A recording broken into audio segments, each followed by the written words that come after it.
perceraian itu memang tidak dilarang dalam agama Buddha, tapi tidak dianjurkan.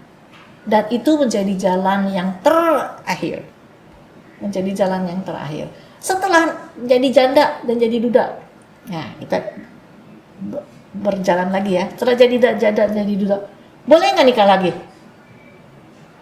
Boleh. Boleh. Asal benar-benar udah matang.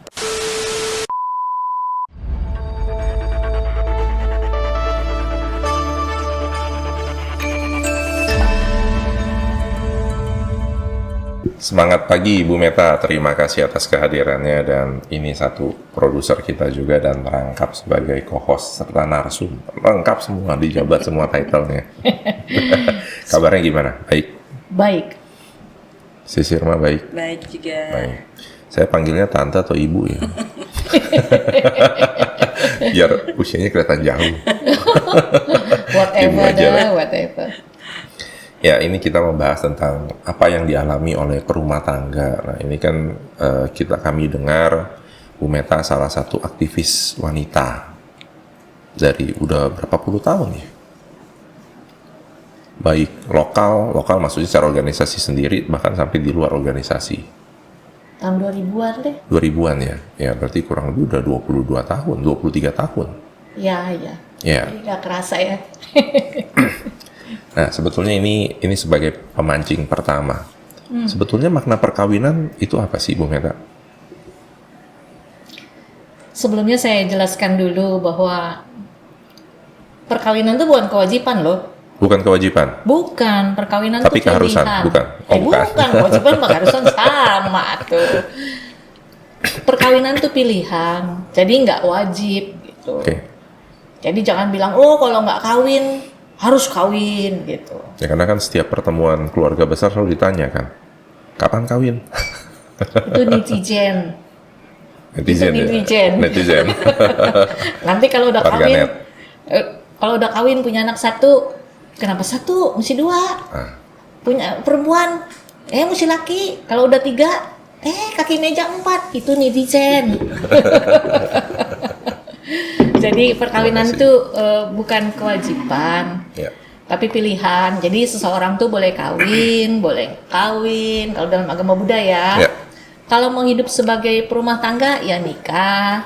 Kalau mau hidup sendiri boleh tidak nikah, hidup sebagai umat biasa. Atau mau memasuki kehidupan selibat Monastik. sebagai kehidupan monastik. Jadi kalau orang mau nikah tuh jangan dipaksakan, harus siap, benar-benar siap. Jangan Secara fisik terpaksa. dan batinnya ya, siapnya ya. Semua. Fisik, Ekonomi batin, juga ya. ekonomi, dan juga dari segi pengetahuan, kematangan mental lah istilahnya. Ya.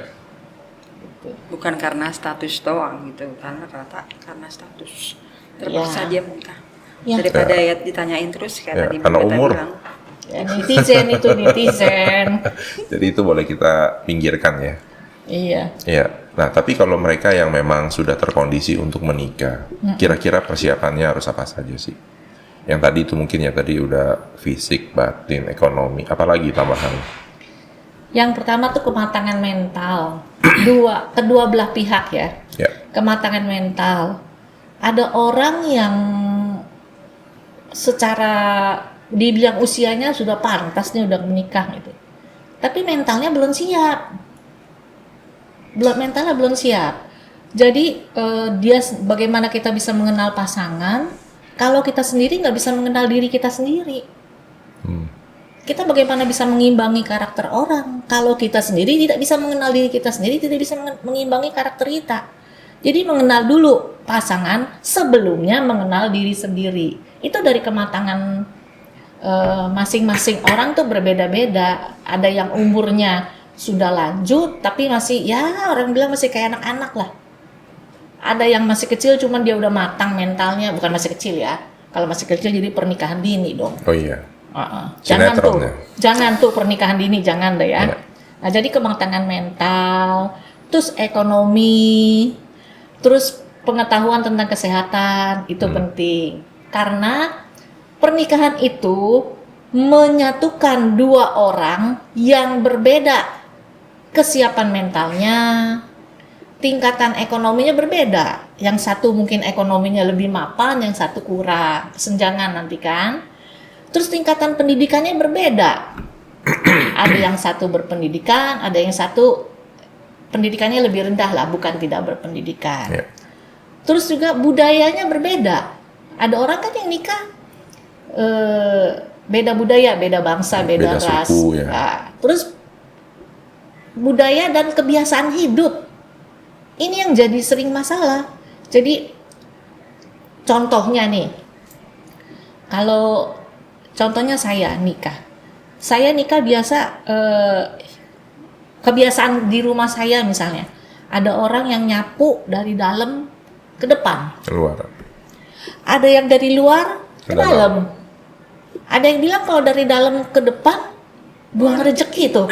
Oh, ada nggak boleh buang rezeki dari dalam dibuang ke depan. Ya, terus? Ada yang dari depan dimasukin ke dalam katanya. Terus sampahnya nggak dibuang gitu, dikumpulin. Nah, ini pertanyaan bagus.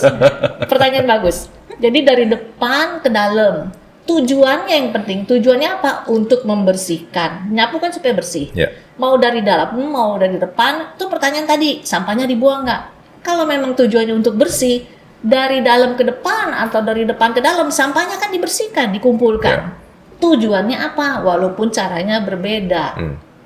Itu harus butuh adaptasi dan penyesuaian yang saya kira tidak mudah ya, karena kalau orang nikah tuh ngomong selamat menempuh hidup baru, kelihatannya fine enak-enak aja, tapi butuh waktu penyesuaian. Nah, penyesuaiannya ini bisakah? Makanya kan kalau kita di Buddhis ada bimbingan pranikah ya. Ya, praperkawinannya. Praperkawinan. Ya.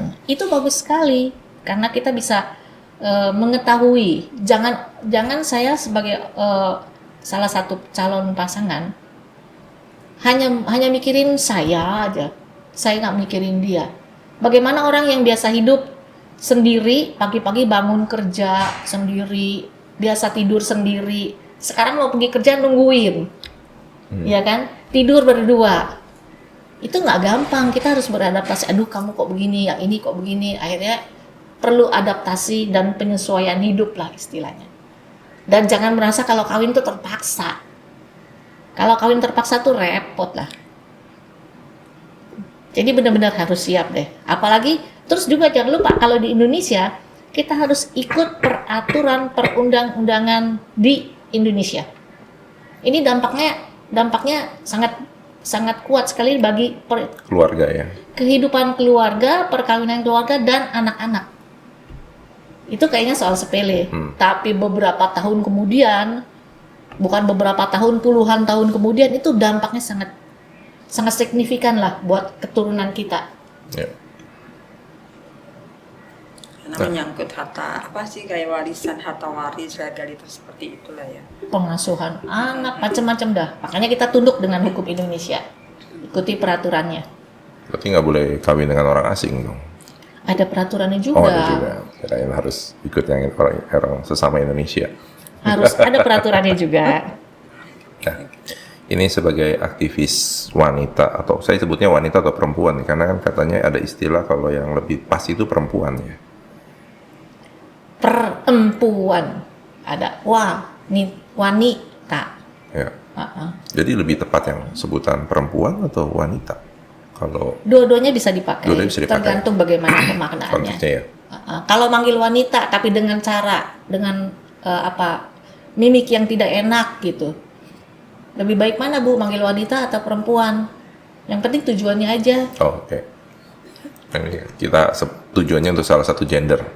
Nah, kira-kira kan kalau yang khususnya mau menikah nih, atau yang sudah menikah, yang perempuan atau wanita ini sebetulnya perlu punya literasi ekonomi gak, atau bekerja? Nah, ini masalah ekonomi keluarga. Ya, kan pikiran udah ada kepala rumah tangga, kita serahkan semua ekonomi ke beliau. Bukan ke saya ya, bukan. Ini pembagian peran. Ya. Kalau memang dibilang laki-laki, ekonomi bagian laki-laki, itu kan image yang dibuat oleh orang zaman dulu. Jadi kalau memang laki-laki menjadi pencari nafkah, Artinya pekerjaan domestik perempuan aja. Iya kan? Laki-laki nyapu, gendong anak, banci. Begitu. Kan anak sama-sama. Kalau saya sih boleh. Oh, oke. Maksudnya bantu nyapu, jaga anak. Jangan bilang bantu. Oh ya bukan ya? Kalau bantu artinya tuh tugas dia loh. Oh, Saya oke. cuma bantuin. Ya, ya. Berarti apa tuh sebutnya kalau bukan Tugas bantu? bersama. Oh, tugas bersama. Nah, kalau tidak ada pembagian gender di dalam keluarga ya, kalau dalam agama Buddha, perempuan dengan laki-laki itu sama. Yang penting gini, kalau ranah domestik itu hanya pekerjaan perempuan. Laki-laki boleh nggak ya masak, boleh nggak cuci piring? Coba tuh sekarang chef. Iya. Banyak laki-laki kan? Lebih enak-enak lah ya. Jadi anak aja laki-laki ya. Karena dia masaknya nggak pakai mood. Kalau perempuan kan masih pakai mood ya. Oh begitu? Iya. Oh, Nah masak. itu ini yang bicara perempuan gendernya. nih. Iya, iya. Tapi Jadi- si Sirma setuju dengan pendapat Bu Meta bahwa ini pembagian peran bukan sebatas membantu. Iya sih, karena kan kalau beberapa puluh tahun sekarang itu kan kebanyakan memang perempuan tuh bekerja ya, berkarir ya. Jadi otomatis sebagai wanita ya, biasanya kan kita menuntut ya, kita juga cari duit nih gitu kan.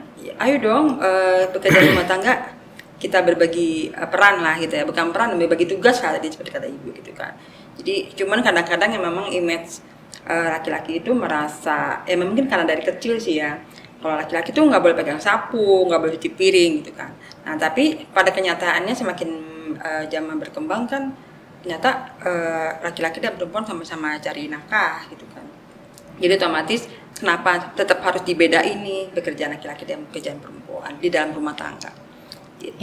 Itu gender diskriminatif itu. Orang bilang ya, kalau perempuan tuh ranah domestik pekerjaan perempuan semua. Udah nggak zaman, men. Betul, setuju. Di dalam keluarga itu ranah domestik bisa dikerjakan oleh perempuan dan laki-laki. Perempuan bisa nggak gantiin laki-laki? Bisa. Laki-laki bisa nggak gantiin perempuan? Belum Ada yang tentu. nggak bisa. Iya. Kalau disuruh Melahirkan, nah, itu dia 9 hamil, bulan. Iya. menyusui. Jadi dalam ranah domestik Kalau itu menyusui masih bisa Bu pakai botol. pakai botol gunting dulu Ya, kaosnya, ya, terus botolnya masukin ya. di dalamnya, seperti di YouTube. Nah, itu dia, benar. Pinter. Nah, jadi ranah domestik itu boleh dikerjakan oleh laki dan perempuan. Sekarang dalam kegiatan di luar, kegiatan ekonomi, boleh nggak perempuan mencari nafkah? Boleh. Laki-laki juga boleh mencari, perempuan juga boleh mencari nafkah seperti laki-laki dengan cara yang benar, tidak melanggar sila. Kalau seandainya laki-laki mencari nafkah, hanya tugas laki-laki, itu urusan keuangan. Perempuan juga punya urusan. Kenapa? Kalau laki-laki mencari nafkah, perempuan tidak mencari nafkah, tapi perempuan bisa menghemat. Artinya bisa menghemat apa yang dihasilkan oleh suami. Jadi bukan, oh dia pencari nafkah, saya penerima nafkah, saya pakai semaunya. Enggak, dia pencari nafkah. Kalau kebutuhannya meningkat, dia pencari nafkah, kebutuhan meningkat, kita pakainya hemat supaya tetap bisa cukup. Jadi jangan penghasilan nambah, pemakaian juga nambah. Itu seperti hedonic treadmill. Enggak. Jadi kalau hasilnya 10, nanti saya kalau hasilnya suami saya hasilnya 15, naikin lagi biaya-biayanya gitu kan. beli tas yang tadinya 2 juta jadi 5 juta. Wah. Jadi nggak nabung-nabung kan? Itu hedonic treadmill. Jadi peran perempuan juga ada. Kalau misalnya bagaimana caranya supaya penghasilan ini bisa cukup dan jangan jadi hedonic treadmill. Perempuan boleh nggak mencari nafkah? Boleh. Membantu kegiatan ekonomi suami? Boleh, nggak ada masalah. Jadi nggak ada pembagian tugas. Oh perempuan harus begini, laki-laki harus begini. Enggak. Santai aja. Santai. Bertukar peran berarti juga boleh Bu ya. Boleh. Jadi yang kerja yang wanita. Oh banyak sekarang seperti itu. Nah itu dia, yang prianya lebih mengatur lah rumah tangga. Mungkin karena punya keahlian tertentu kayak masak tadi. Atau dekat dengan anak, kan mengantar anak kan harus mungkin sekarang naik motor agak jauh-jauh sekolah kan. Itu Boleh. boleh gitu. Tapi bukan berarti sekarang jadi laki-laki di rumah aja, perempuan suruh kerja. Ya kan banyak yang bilang artinya itu melanggar kodrat. Itu mungkin sistem patriarki ya yang Itu bukan bahwa kodrat. Apa itu? Kodrat itu yang ada di dalam tubuh yang tidak bisa diubah. Oh, oke. Itu kodrat tuh yang Bawaan. melahirkan, menyusui. Kok melahirkan, saya nunjuk dia. Melahirkan, Sama kan, Bu? menyusui. Iya, makanya saya Jangan juga nunjuk saya melahirkan. justru. Iya, saya nggak boleh nunjuk ini. Jadi peran itu bisa digantikan. Jadi jangan terlalu, di dalam Buddha juga nggak mengatakan kok bahwa perempuan tuh lebih rendah lah dari laki-laki. Perempuan tercipta dari tulang rusuk laki-laki lah.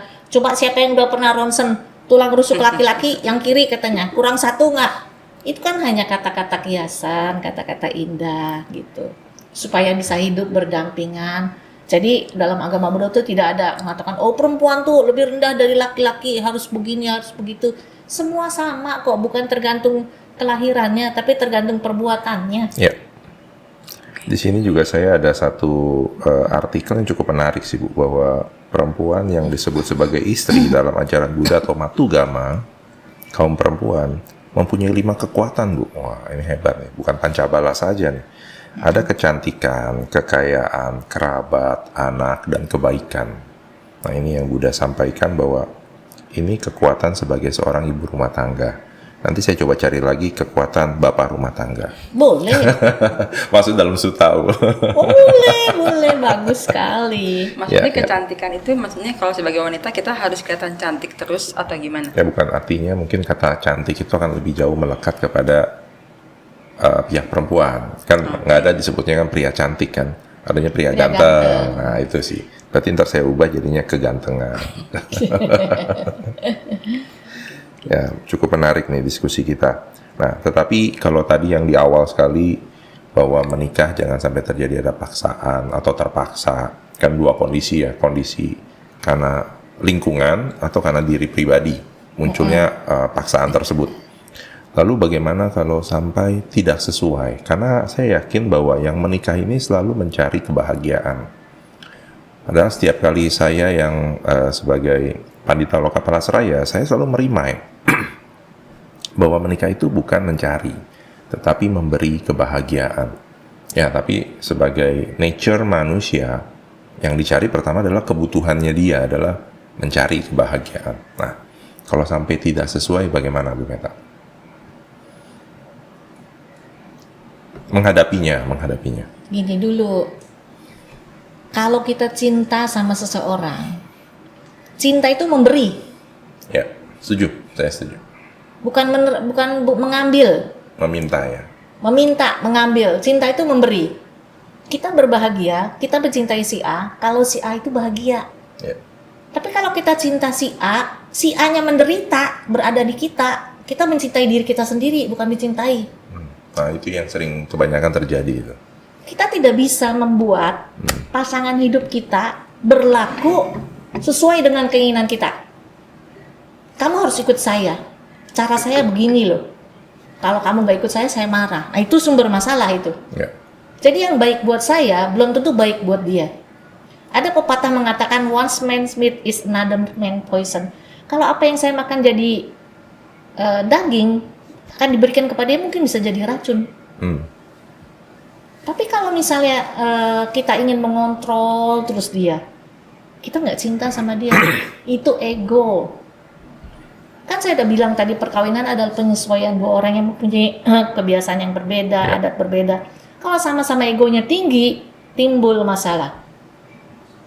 Berarti mesti ada ini alat ukur ego ya untuk yang bakal menikah. Udah ada belum? Garpu tala, Garpu tala. pakai garpu tala. Diapain tuh, Bu? Dengerin dulu, ting. Kira-kira gimana gitu. Jadi harus ada penyesuaian seperti itu. Kalau egonya masing-masing tinggi, ribut, nanti ada ketidaksesuaian. Biasanya kalau orang lagi ego lagi ribut itu ketidaksesuaiannya pasti, ayo kita bercerai, berani nggak lo? Gitu kan. Kalau misalnya ada masalah terus saya ngomong gamblang aja langsung bercerai gitu ya. Egonya masih tinggi, masalahnya masih ada, bercerai. Egonya masih tinggi, nikah lagi dengan orang lain. Egonya masih tinggi, bercerai lagi nggak? Bercerai lagi, berpisah lagi. Jadi yang harus diganti pasangannya, Yang harus dihilangkan pasangannya atau egonya? Egonya. Ini kita ngomong nih, lagi adem. Iya. Tapi kalau Memang lagi adem sih Bu sekarang. Hujan terus. kalau lagi emosinya tinggi, waduh seru banget dah tuh. Dulu pacaran nih, jauh-jauh aja udah gini. Ngerti?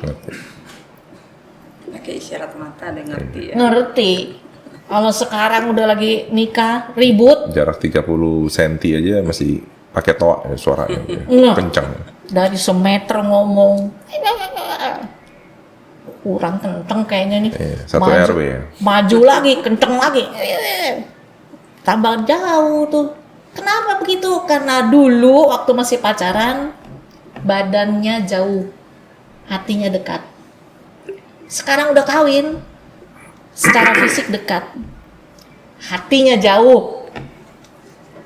Itu sering kejadian seperti itu. Nah sekarang orang kan sering ngomong, cerai, ayo cerai. Gampang kok cerai pengadilan.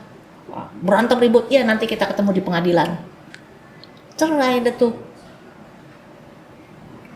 Cerai itu adalah upaya terakhir. Oke. Tapi inget loh, cerai ini ada cerai hidup, cerai mati. Kalau kita kan di KTP ada statusnya kawin, belum kawin, cerai hidup, cerai mati. Nah, itu. Ini cerai yang mana nih? Ya, Gitu. pasti yang tadi tidak sesuai Bu. Meninggal juga tidak sesuai. Yang satu maunya bernafas, satu maunya Kalau cerai sudah mati stop. juga kan tidak sesuai, beda alam. Nah itu dia makanya. Tapi ini mungkin lebih kita ketidaksesuaian terhadap pandangan dalam berkeluarga. Yang tadi mungkin ego yang tinggi. Ego yang tinggi. Dan kalau bercerai itu Nah kira-kira sebelum ada kata itu sebagai opsi terakhir, apa yang perlu kita jalani dulu? Ada masukan nggak? yang pertama gini, ya itu saya katakan yang pertama itu yang baik buat saya belum tentu baik buat dia. Ya. Saya tidak bisa mengatur dia untuk berlaku sesuai dengan keinginan saya. Berarti Ya. harus memahami juga ya tadi ya, diri sendiri dan pasangannya.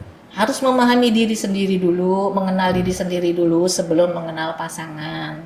Dan kalau misalnya ada konflik, cobalah cari konselor. Ya, konselor untuk berbincang-bincang. Kalau misalnya ada konflik, kalau ada amarah, jangan dikeluarkan pada saat itu. Kan ada orang mengatakan amarah itu bisa terjadi karena kalau bicara lebih cepat daripada pikiran. Amarah itu bisa terrealisasi kalau tangan lebih cepat daripada pikiran jalannya. Iya kan? Jadinya kalau lagi marah, coba untuk hening. Perlu tuh hening. Bukan meditasi Bu ya. Entar satu meditasi, satu enggak ya. Dua-duanya coba kalau mau hening marah, dulu. hening dulu. Kita hening dulu sejenak, karena dalam keadaan emosi, semua itu akan terlaksana. Yang nggak kuat jadi kuat. Ngomong sih memang kita gampang ya. Tapi orang kalau keadaan emosi itu ya bisa mengeluarkan kata-kata yang nggak enak. Nggak enak banget nih kalau saya nggak mengeluarkan pendapat saya nggak ngomelin dia gitu. Ya itu harus introspeksi dulu. Dan yang penting nih sebenarnya ya, kalau dalam perkawinan tuh kalau dulu kita masih suka pacaran kan, pergi berdua. Kalau sudah nikah, punya anak, kadang-kadang nggak ada me time loh. Pergi bertiga, berempat. Pergi bertiga, berempat boleh. Me time itu perlu sekali. Oke. Me time itu obat yang sangat manjur gitu maksud saya. Merawat lah ya. Merawat diri, merawat emosi, Perasaan, benar perasaan. Makanya kalau ada pasangan suami istri itu me time itu perlu. Itu bisa mengurangi istilahnya Friksi ya. friksi yang kemarin, gesekan-gesekan. Nah, waktu ada me time berdua itu, cobalah ngomong, "Pak, sebenarnya tuh kemarin saya salah loh," gitu. "Saya malu, saya ngakuin salah. Saya maaf ya." Kan dia juga ngomong nanti, "Oh, saya juga begini, saya maaf." Jangan malu untuk menyatakan maaf kepada pasangan hidup kita kalau kita salah. Ya benar. Jangan malu untuk mengatakan salah. Kenapa? Jangan malu untuk mengatakan maaf. Orang yang meminta maaf itu lebih terhormat daripada orang yang dimintai maaf. Jadi jangan gengsi. Pak, tadi saya salah loh. Saya kira papa mau tutup pintu. Ternyata papa mau ini. Maaf ya, gitu. Waktu me time atau waktu pada saat berdua, itu obat yang manjur untuk mengubah pandangan yang salah tentang pasangan hidup kita yang terjadi kemarin-kemarin. Kalau nggak bisa dendam terus, oh kemarin dia tutup pintu gara-gara ini. Padahal kan kalau dijelasin, oh dia tutup pintu karena ada alasannya dan dia sudah minta maaf. Mengurangilah kerak-kerak yang kemarin. Itu perlu. Jadi kalau waktu sudah nikah tuh perlu juga me time ya untuk berdua. Berarti yang saya lihat ada meme hari ini itu belum me time kali. Karena di situ sebetulnya ada meme yang cukup menarik, Bu. Jadi ada orang membuat ilustrasi kalau cowok berbuat salah, panahnya langsung turun, akan langsung meminta maaf. Tapi kalau wanita atau cewek berbuat salah, dia akan nangis dulu, berteriak, terus akan bilang, kamu nggak sayang saya, muter-muter dulu, abis itu ujung-ujungnya cowoknya yang ngaku salah. artinya gini, Perempuan nggak pernah salah. Nah, itu dia. Artinya perempuan nggak pernah salah. Benarkah yang merasa nggak pernah salah itu perempuan aja? Benar nggak? Ya. Sama kan sebenarnya? Ya. Iya, cuman ya gender diskriminatif lah. Kayaknya perempuan lebih ini. Dan memang kenyataannya juga ada yang seperti itu gitu. Iya, kan yang seperti itu, yang apa? Kalau kita menikah punya saudara brother-in-law, kalau itu kita panggilnya mama mertua mother-in-law, kalau papa father-in-law, kalau istri she is the law. Betul. Karena semua diatur oleh istri katanya. Ya, itu yang biasa terjadi. Nah, itu kalau yang berarti ada dua tips Bu ya, mengenali diri sendiri pasangan, kemudian juga perlu ada me time untuk mengurangi ketidaksesuaian. Kalau sampai mentok Bu, akhirnya yang tadi kata-kata sakti itu keluar. Kira-kira bagaimana nih? Maksudnya mungkin kita melihat dari sisi perempuannya, ini pembicaranya perempuan semua. Begini, kalau memang rasanya udah mentok nih, jangan langsung bercerai. Sis Irma setuju? Harusnya memang ada mediasi lah ya. Cuman kita kayak di Indonesia ini kayaknya belum terbiasa dengan yang kayak tadi Ibu Meta bilang ke konselor misalkan gitu kan. Nah itu sebenarnya perlu. Cuman memang kalau di kita itu belum familiar gitu. Itu sih. Jadi dia merasa udahlah nggak perlu orang luar tahu gitu, nggak perlu orang lain terlibat. Padahal mereka harus menyadari bahwa mereka itu butuh pertolongan gitu. Butuh bantuan ya. Kalau butuh bantuan untuk menyelamatkan pernikahan itu. Nah, cuman ya nggak mudah, itu balik lagi ke ego seperti yang Bu Mita bilang. Karena mereka merasa saya benar gitu kan. Terus ini rumah tangga kita gitu kan. Jadi ya kita yang selesaikan. Nah, padahal di dalam rumah tangga entah itu pernikahan entah itu bidang apapun sebenarnya kalau orang udah kesusahan nggak bisa menyelamatkan dirinya sendiri, berarti dia butuh apa? Butuh pertolongan sih. Itu sih. Kalau dia merasa dua-duanya ya, pria dan wanita ini berpikir bahwa ya ini keputusan yang terbaik, dan mereka sebetulnya mungkin tadi ya masalah aib atau apa sehingga tidak mau membutuhkan bantuan orang lain, dan mereka beranggapan bahwa ini solusi yang terbaik. Menarik dibilang keputusan terbaik. Keputusan terbaik itu apa? Ya nggak tahu sih Bu, kan saya cuma dengar saja, membaca. Pokoknya daripada banyak UFO di rumah, kemudian banyak konser di rumah, udah mereka pisah. Keputusan yang terbaik itu, ini dibilang tadi rumah tangga kita. Ya. Kita tuh artinya ada di dalam rumah tangga tuh ada siapa? Saya, kamu, ada siapa lagi? Anak. Anak-anak. Ada keluarga besar. Ada keluarga besar. Jangan lupa loh, kalau orang tua lihat anaknya tuh suami istri ribut, orang tua diem. Hatinya jauh lebih menangis. Kenapa? Anak yang dia sudah lahirkan, dia sudah sekolahkan, sampai bisa mencari nafkah, nikah dengan anak orang lain. Jadi dia yang nanem, yang metik orang lain. Lalu diperlakukan dengan menurut tidak baik gitu ya. Kurang sesuai. Dia lebih sedih, 2 kali lebih sedih. Nah, jadi itu kalau anaknya perempuan atau anaknya pria, Bu? Sama. Oh, sama ya. Kan perempuan sama laki sekarang sekolahnya sama kan? Iya. Sekolah tinggi juga kan? Nanti sudah menghasilkan uang, dia nikah gitu kan. Nah, keputusan yang terbaik adalah keputusan yang baik buat saya, buat dia, buat anak, dan buat keluarga besar. Jadi keputusan terbaik tuh jangan keputusan buat saya dan buat dia aja. Efek dari perceraian itu siapa yang terima lebih besar? Kalau pasangan hidup bisa menerima, oh iya, anak bisa menerima nggak? Keputusan yang terbaik adalah keputusan yang baik untuk saat ini dan saat yang akan datang. Jangan cuma buat saat ini aja, saat yang akan datang. Nah, perkawinan itu seperti 2 ekor kuda ya. Jadi saya nggak bilang orang yang kawin tuh kuda-kuda. Nanti kumpul kebo lagi. Kebo semua.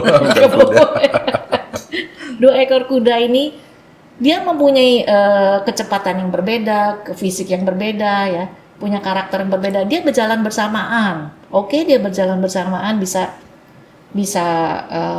berjalan berdampingan lah, kan kata Buddha, bila kau bertemu dengan orang yang cocok dan sesuai, berjalanlah berdampingan untuk mengatasi segala rintangan. Kalau dua-duanya berjalan lurus itu bagus, tapi kalau salah satu lebih lambat, yang ini kan sebelahnya kan berusaha untuk menarik, mengimbangi, atau yang satu berjalannya ke lain arah, itu kan bisa terbalik. Dan jangan lupa, setelah dia berjalan ini, di belakang itu ada pedatinya. Yeah. Pedatinya tuh isinya siapa? Anak-anaknya dan keluarganya.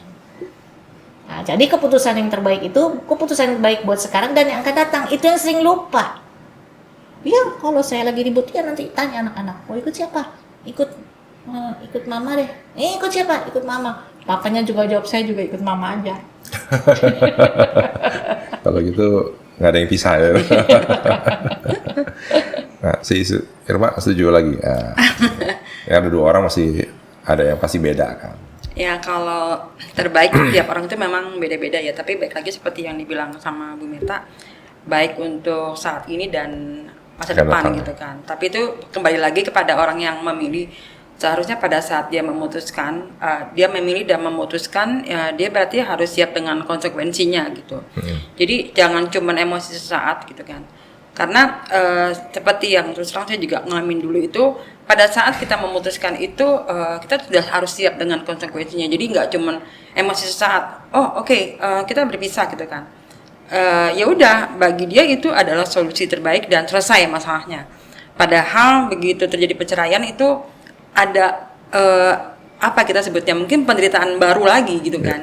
Dia bagaimana harus menghadapi mengurus anak seorang diri yang biasanya harus antara ada peran ayah dan ibu. Di sini nggak ada, dia harus mengurus anak sebagai single parent. Belum lagi omongan-omongan dari luar gitu kan. Apalagi kalau dalam hal ini perempuan pasti lebih dihujat kan, karena dibilang perempuan itu penggoda lah ya. Apalagi kalau statusnya udah single parent gitu kan. Wah. Ya. Itu namanya itu juga terlalu gender diskriminatif itu. Ya, biasanya kalau itu gitu yang pria bagaimana kalau sendirian? Pria juga harus dihati-hatikan juga sih. Cuman ya itu maksudnya tetap ada penderitaan baru yang kita harus siap konsekuensinya gitu. Jadi jangan berpikir dia itu menikah bisa lebih bahagia atau bercerai untuk lebih bahagia gitu kan. Itu nggak segampang itu. Harus paham juga dengan konsekuensinya gitu. Itu sih kalau menurut saya sih itu harus dipertimbangkan juga. Butuh gambaran besar seperti Bu Meta bilang, nggak cuma saat ini tapi gambaran besarnya apa nih, masa depan ini efeknya apa nih. Kalau setelah dia pertimbangkan, oke, saya yakin gitu kan dengan segala konsekuensinya, ya itulah yang terbaik buat dia. Oke, menarik. Soalnya kalau cerita Buddha dulu ada bukan transgender Bu, jadi ada yang seorang umat perumah tangga yang bernama Sorea. Awalnya dia seorang pria, kemudian karena berpikiran yang kurang baik terhadap Bante Mahakacayana, berubah menjadi wanita. Padahal waktu dia pria sudah punya anak. Kemudian ketika dia menjadi wanita, dia punya anak. Dan ketika ditanya, dia setelah meminta maaf, jadi diberitahu dia harus meminta maaf kepada Bante Mahakacayana, dan kemudian ditanya oleh orang-orang, anak mana yang kamu lebih cintai ketika kamu menjadi seorang pria atau ketika menjadi seorang wanita? Nah, ini untuk yang mendengar ini biar suruh cari dulu.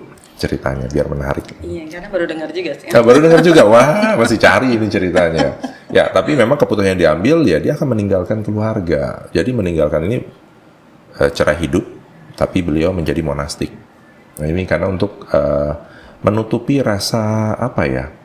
Rasa kayak mungkin kalau dibilang rasa muak. Ini mohon maaf ya, muak. Jadi muak terhadap lihat kondisinya dia. Bahwa kok ternyata kok ada yang seperti ini di masyarakat, pandangan seperti itu. Ya. Nah, tapi kalau dibilang wanita yang lebih banyak menghadapi hujatan, tanda kutip hujatannya. Mungkin sekarang bukan hujatan ya, tapi lebih banyak pakai teks. Kan kalau hujatan dulu langsung kata-kata, kalau sekarang pakai teks kan. Beredar di WAG, oh si ini begini loh, si ini begini, mungkin jadi pelakor atau apa ya, mungkin seperti itu ya. Nah, bagaimana cara menghadapinya? Terus terang aja ngomong. Kalau perempuan cerai jadi janda gitu kan. Nah, itu dia. Terus terang aja ngomong. Iya, kan, laki-laki jadi duda gitu. Biar saya kan. muter-muter dulu. Pancing. Oke. Jadi gini, jadi janda dan jadi duda. Lebih banyak mana orang menyorot janda atau duda? Ini saya jadi agak sedikit subjektif, Bu. Kalau saya bilang duda, karena sekarang ada istilah duren, duda keren. Itu masih positif. Masih positif ya? Oh, salah kalau gitu. Yang dimaksud Bu Meta kan negatifnya. Yang negatifnya itu, ini sekarang banyak sekali ya abbreviation, singkatan-singkatan dari jamur, jamu. Aduh, jangan didengar dah itu dah. Wah, saya malah belum tahu. Wah, kurang nih abbreviation saya. Mendiskreditkan janda itu seperti itu sebagai pencuri, apa ya maksudnya, janda itu sebagai objek yang harus diwaspadai tadi. Diwaspadai dan layak dilahap ya, dalam tanda kutip ya, dilahap oleh para laki-laki gitu. Janda itu sebagai objek yang diuber-uber, yang kelihatannya jadi objek pemuasan istilahnya ya. Kalau ada kumpul, ya ada janda lu di sana. Kalau ngomong ya janda. Kalau orang ngomong kan ku tunggu jandamu, ada yang ngomong ku tunggu dudamu. Oh, nanti kita bikin istilah itu. Janda itu istilahnya negatif banyak jadi konotasi negatif. Sekarang saya mau tanya, jangan mendiskreditkan janda itu jelek. Apakah yang tidak janda bisa hidup berkualitas dan lebih baik daripada yang sudah janda? Nah itu tadi yang si Sirma saya tadi di-remind bahwa keputusan yang terbaik untuk berpisah dan bisa menunjukkan kualitasnya. Jaga anak, cari uang atau ekonomi. Nah, kalau soal janda ini, apakah yang sudah kawin lebih baik daripada yang belum kawin? Pasti. Belum tentu juga. Hanya statusnya aja. Ya. Terus janda, jangan lupa orang tua kita ini ada nggak yang janda? Ada nggak yang duda? Bagaimana beliau bisa membesarkan anak-anaknya tanpa suami? Atau tanpa istri ya? Tanpa istri? Biar imbang Bu saya. Oh iya, betul. Jadi single parent itu, terutama kan yang disorot janda nih ya. Apakah tidak bisa menjalankan hidupnya dengan berkualitas, bisa mengasuh anaknya lebih berkualitas? Contohnya itu orang tua kita. Jangan sombong, kita nih lama-lama nanti udah tua bisa jadi janda atau duda loh. Iya, tadi cerai mati ya.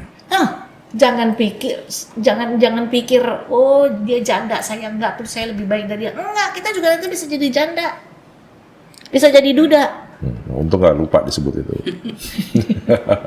Jadi siap mental untuk nantinya ya. Iya. Jangan ada konotasi negatif tentang janda. Saya kayaknya agak, kalau udah ngomong janda, hati saya bilang, aduh, apakah dia lebih baik daripada yang dia katain itu? Suaminya, jangan ke situ loh, di warung itu ada janda loh gitu. Loh, emang janda kenapa? Matok. Jadi penglaris itu jadi. Warung soalnya disebutnya. Dan ada juga orang yang merasa senang jadi janda, jadi dibuat main-mainan. Lah itu urusan dia sendiri gitu. Tapi kalau misalnya kita secara umum, kita jangan mempunyai pikiran bahwa yang sudah nikah lebih baik daripada yang janda atau yang belum nikah. Belum tentu. Ya, jadi jangan ada konotasi negatif tentang janda gitu. Yang banyaknya itu yang dibilang janda kembang. Kalau janda kembang, duda kumbang kali ya. Wah, saya belum ketemu juga itu istilahnya. Bu. Lalu ada dibilang duda Kan maksud kumbang. janda tuh. kembang itu maksudnya kan masih usia muda kan ya? Usia muda dan tidak punya anak Iya. istilahnya. Oh itu ya, ini baru Cantik tahu gitu. cantik ya. Heeh. Emang tadi duren kali Bu, duda keren. Mas saya doyan tuh duren. Duren. Duren duda Nah, keren. Sis Irma ada yang mau di-share gak? Nah, ini kalau yang tadi pandangan seperti dari Mometa. Ya itu kan berarti kan konsekuensi ya. Ya. Jadi konsekuensi yang harus dihadapi kita sebagai perempuan ya harus siap seperti itu.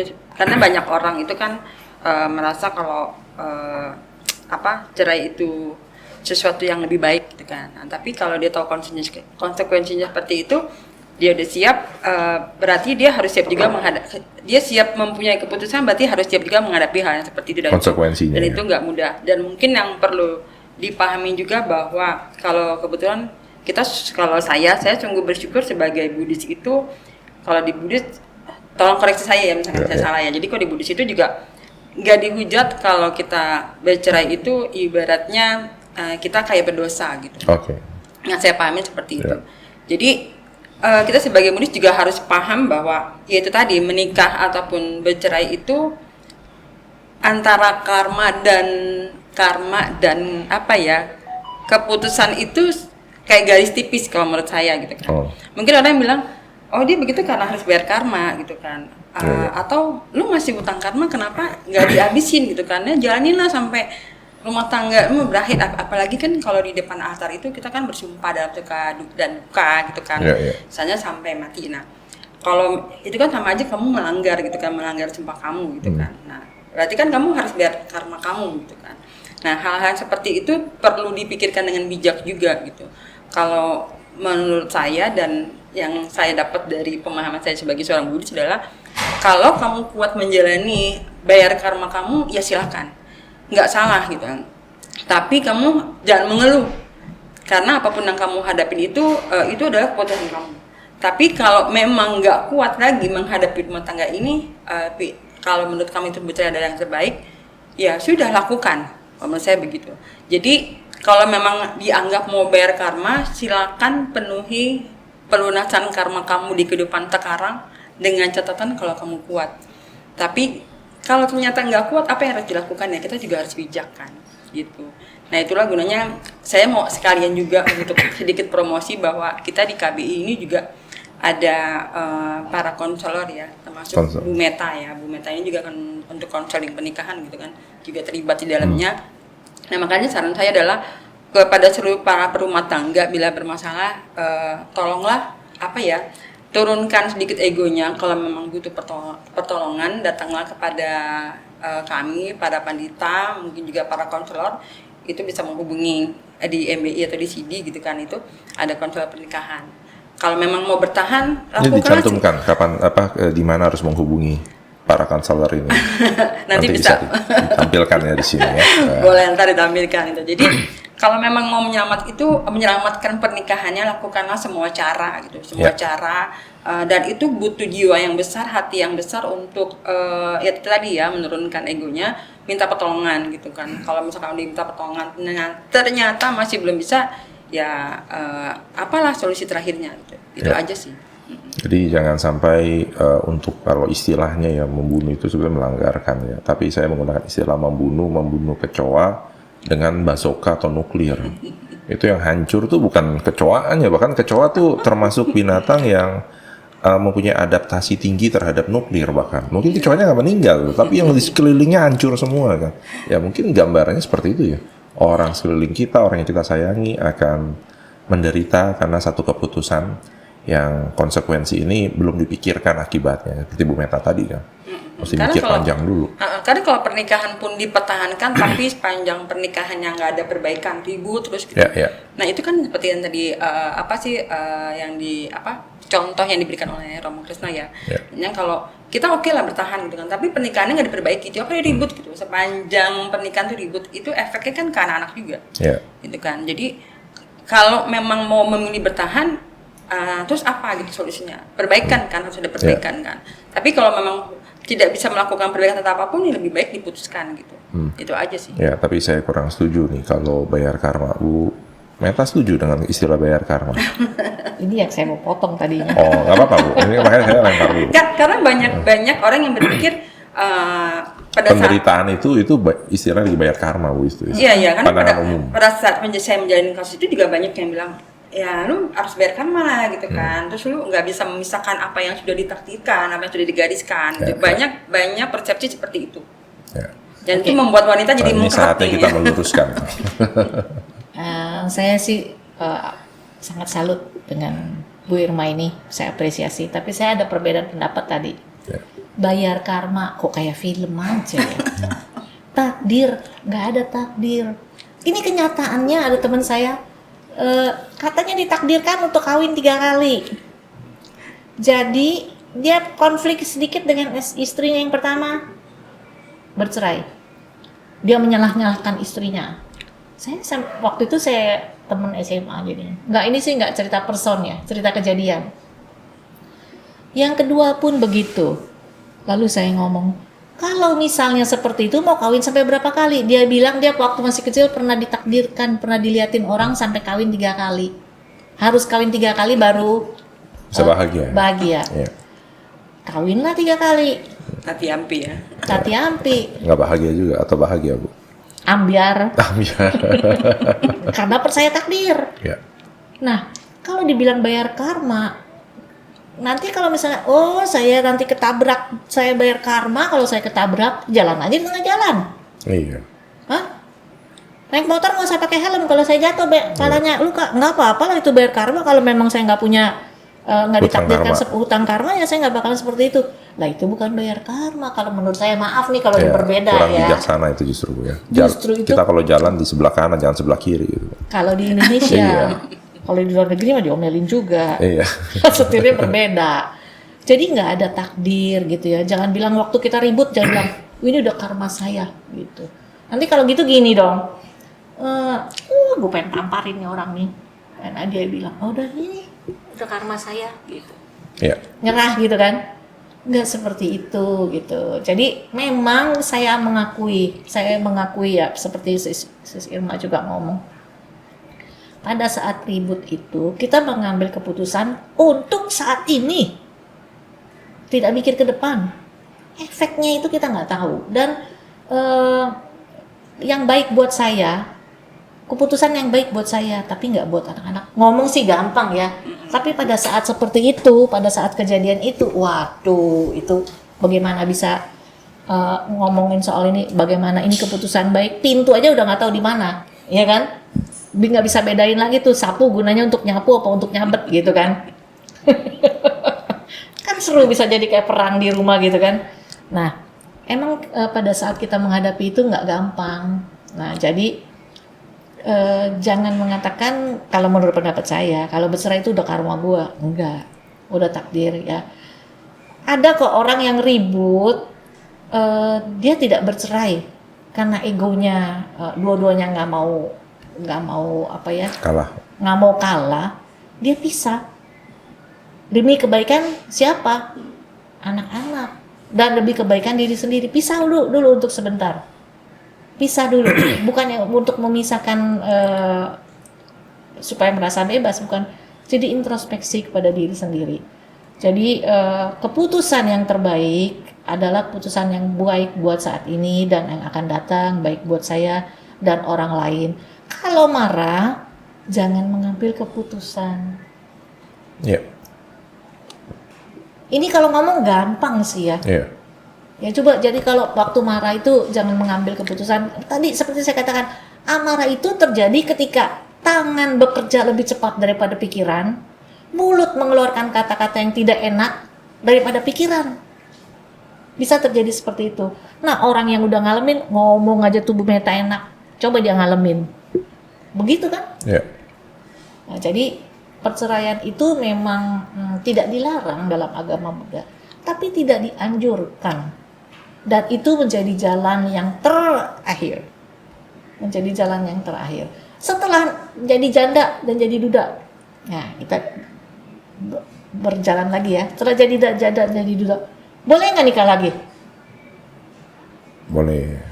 Boleh, asal benar-benar udah matang. Sudah tahu masalahnya dan tidak terulang ya. Ya, jadi Kalaupun terulang udah tahu solusinya. oh jadi pengalaman. Jadi pengalaman hidup kan minimal. Harusnya bukan suaminya yang dibuang, bukan istrinya yang disingkirkan, egonya yang disingkirkan. Maka itu saya katakan perlunya keluarga yang sehat dan mengadakan pendidikan dalam keluarga. Ini waktunya udah lewat bro. Ya, sedikit lagi, tenang aja. Mengadakan pendidikan ke dalam keluarga. Jangan membiasakan kekerasan di dalam rumah tangga. Kekerasan itu ada kekerasan fisik, kekerasan verbal yang sering terjadi. Ya. Anak-anak ngikutin, jadi anak-anak tuh pikir nanti, saya dikatain jelek sama pasangan hidup saya udah biasa kok. Saya dipukul oleh pasangan hidup saya biasa kok. Orang mama papa saya juga begitu kok. Nah, terjadilah dari generasi ke generasi seperti itu. Kalau Udah jadi cetakan ya. Secara DNA, karena melihat terus-menerus. itu bukan DNA, bukan genetik. Masuk jadinya Bu. Duplikasi. Duplikasi iya, Ya. tapi bukan genetik Iya loh. benar. Terima kasih koreksinya Bu. Ya jadi ya seperti itulah ya, kalau efeknya lah, maksud saya efeknya terhadap pendidikan anak, kehidupan mental, terus kesehatan jiwa anak-anak itu yang sangat penting. Kalau bisa kita memperbaiki keturunan kita. Kalau kita sudah gagal, jangan lagi anak kita ikut gagal. Ya. Harapannya kan begitu. Setuju. Ada yang bertanya kepada saya Bu. Mungkin manggil saya Bapak lah. Pak Kresno, bagaimana pandangan tentang perceraian? Saya bilang boleh. Tapi bisa nggak mengucapkan kata cerai tanpa ada rasa benci? Nah, dia masih mikir terus. Nah, saya balik lagi ke dalam ajaran Buddha, para anggota sangga, ketika apakah memang agama pernikahan itu ada dalam ajaran Buddha? Kan kalau ada itu hanya sebagai bentuk bahwa sangga itu mendukung adanya kebahagiaan di rumah tangga. Tapi kalau perceraian, apakah sangga menentang? Tidak juga. Tapi sangha akan mendukung supaya tidak terjadi adanya kebencian. Nah, ini yang makanya saya usulkan atau saya berikan, boleh bercerai, tapi bisa nggak mengucapkannya atau setelah itu tidak ada rasa benci sekalipun. Nah, biarin lah itu jadi PR mereka. Karena biar kalau sama-sama menilai ini ada benci, oh masih ada benci, ya nggak belum boleh. Tapi kalau memang sudah tidak ada rasa benci, nah baru. Artinya seperti tadi kan Bu ya, bisa kita rangkum. Jangan ambil keputusan pada saat marah kan. Nah, marah itu kan yang munculkan emosi kebencian justru. Ingin menghancurkan, mendominasi. Seperti itu. Terima kasih nih Bu Meta masukannya. Semoga dengan kegiatan Bu Meta sekarang sering lion dance Bu ya. Bukan lion dance. Barongsai itu Bu ya. Lion dance. Lion dance Bu ya. Saya sering dengarnya lion dance. Ini barongsai.